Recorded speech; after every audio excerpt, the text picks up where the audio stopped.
Day trading FOMO. FOMO saved me today. That's right. Knowing that I was at a point where I was feeling FOMO told me one thing, that it was almost to top of the move. Showing you guys the charts, what went down, the FOMO was real, but I was able to identify the FOMO and get ready for the next big move. Gonna break down the trades today and all that fun stuff right here in this video, so make sure you guys stay tuned.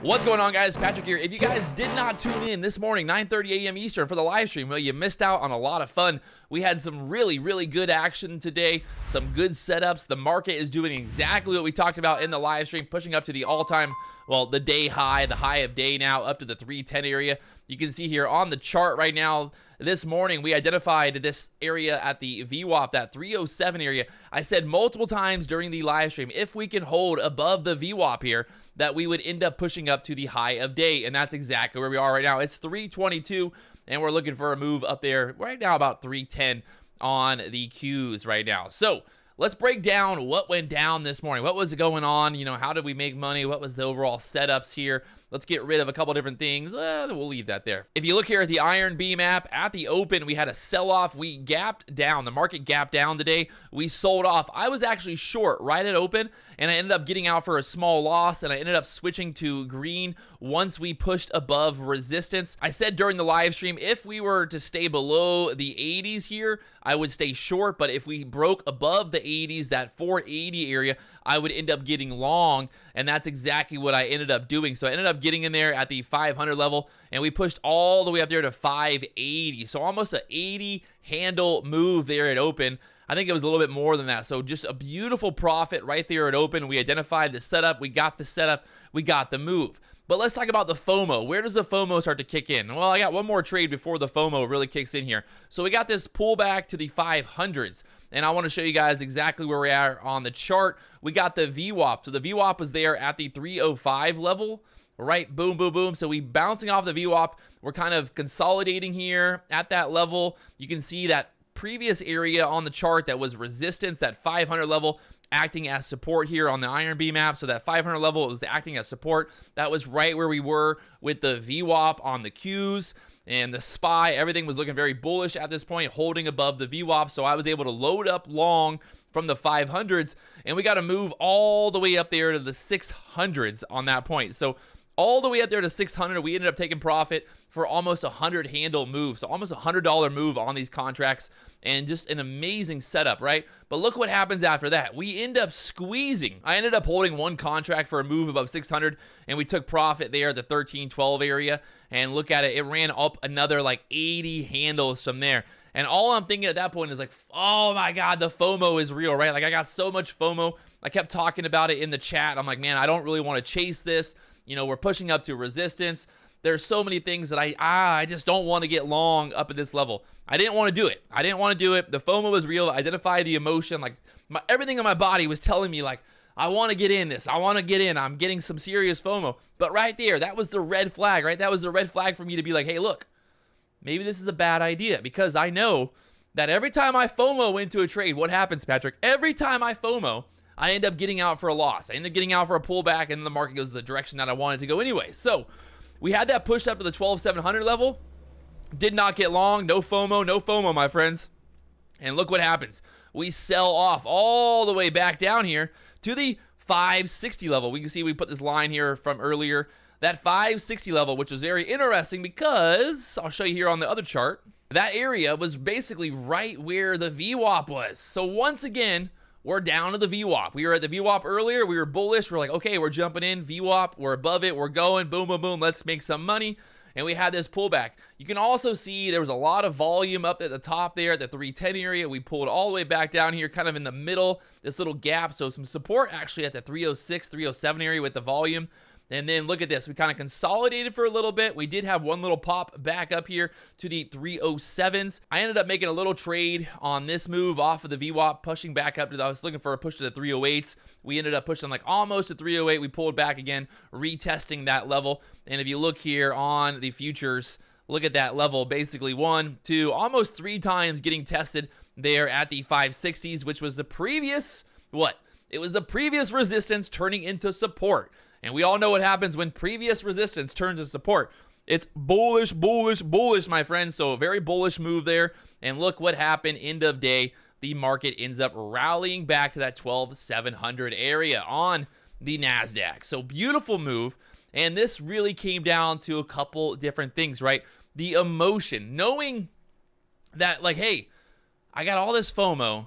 There's something about this, right? Like, I need to wait. I need to wait for a setup. I need to sit back. I need to be patient. I need to wait for a setup. And we had a really good day.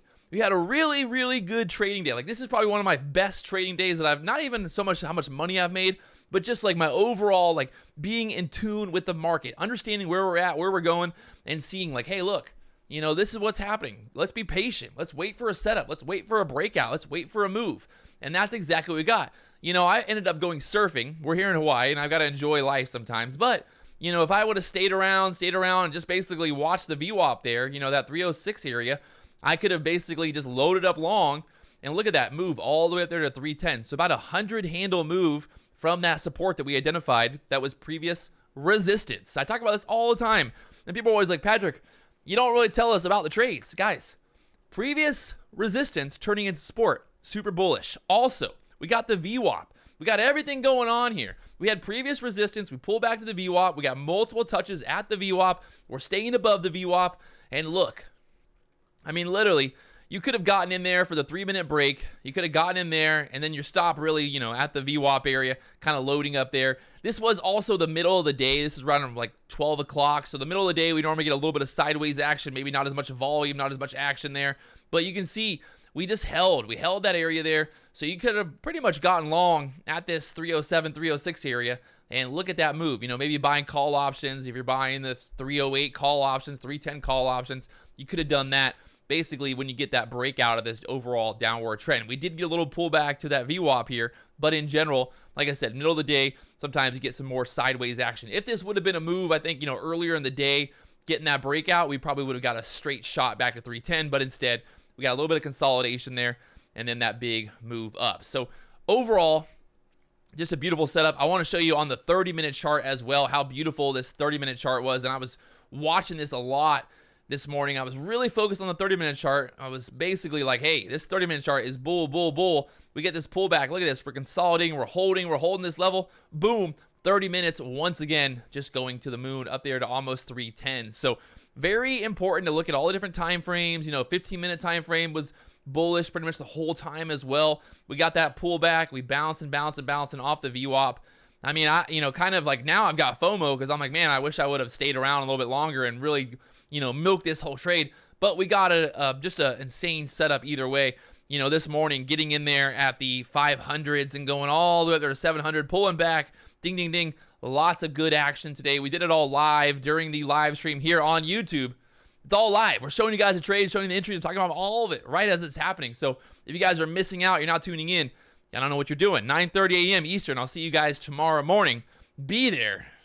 Sometimes it's not always about how much money you make or how much profit, but it's just about, you know, having a good day trading and just being like, man, you know, I feel good. Like I had a really good read on the market. We saw what was going on. We stayed bullish the whole time. We were watching the bigger time frames. We were looking for setups. We weren't FOMOing, identifying when that FOMO was real, when the FOMO was coming in, right? When that emotion was like filling my soul. I started getting sweaty. I started getting a little bit of sweat to me, and I was like, okay, I know exactly what I don't need to do right now, and that's I don't need to get long. Just because the market's squeezing up to that 12,700 level does not mean I need to get long. Don't get long, Patrick, just because you got emotion, just because you got FOMO. Wait for a setup. If there's no setup, we don't get long. If the market keeps going higher and higher and higher, we don't get long. We wait for a setup. And that's exactly what we got. We had a beautiful setup after that big FOMO move. The market went back to the all-time, or to the, you know, the market ended up going back to that high of day, and the setup that we identified, that we talked about so many times, it worked out beautifully. Same thing with this morning. A beautiful setup, the support turning into the resistance turning into support. All these things. I keep kind of drilling these in these videos. Support, resistance turning into support turning into resistance. These are all very important things. Watching the VWAP. Are we above the VWAP? Are we below the VWAP? What is the overall trend? What is happening? What's going on with the bigger time frames? And well, everything paid off beautifully today. So if you guys haven't already, do me one big favor, hit that like button, subscribe button, all the buttons down below. I will talk to you guys later on. Yeah.